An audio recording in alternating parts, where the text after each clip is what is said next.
Welcome to IPv6 Troubleshooting for System Administrators and Technical Support, produced by Virtualization Options. Before you can effectively diagnose a network running IPv6, you have to intentionally unlearn the assumptions you've built up over years of working with IPv4.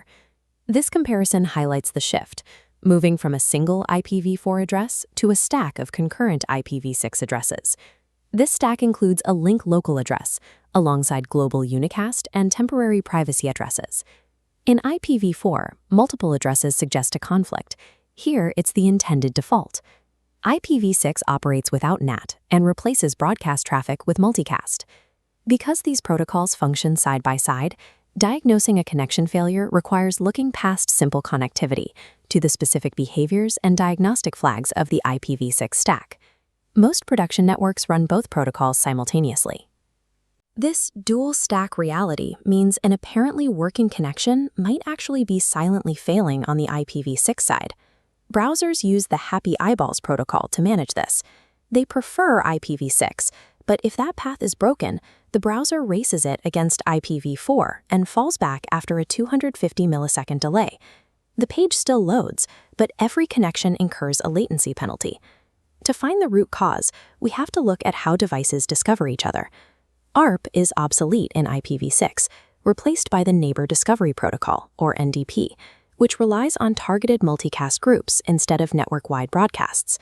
When an interface initializes, it performs duplicate address detection. If another host responds, the address is marked with a DAD failed flag.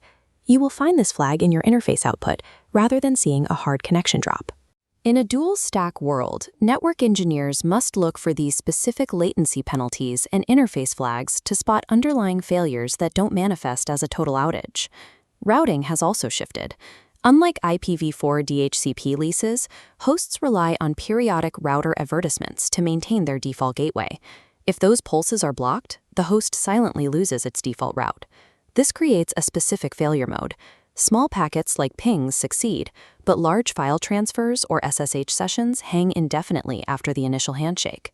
When a large packet hits a router limit, the router generates an ICMP v6 type 2 packet too big message.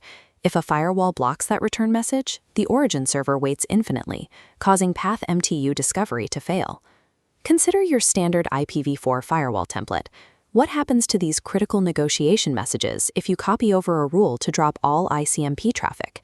You break both path MTU discovery and the neighbor discovery protocol.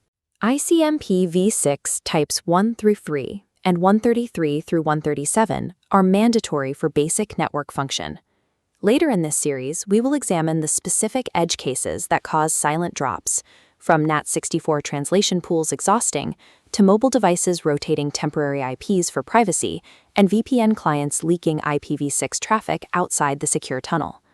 Securing an IPv6 perimeter requires whitelisting essential control traffic, moving away from the IPv4 habit of defaulting all ICMP to drop. When facing a mysterious dual-stack issue, your most important diagnostic step is forcing protocol isolation. By using curl-6 and curl-4, you bypass Happy Eyeballs and test each stack independently to locate the failure point. This checklist provides a technical baseline. First, never block ICMP v6 entirely. Second, NDP replaces ARP, requiring MLD snooping for multicast. Third, multiple addresses on an interface are normal. Fourth, document prefix delegations in your IPAM, as ISP changes break static configurations. These principles form the baseline required to solve complex outages. In Chapter 2, we will dive into the specifics of conquering the dual-stack reality.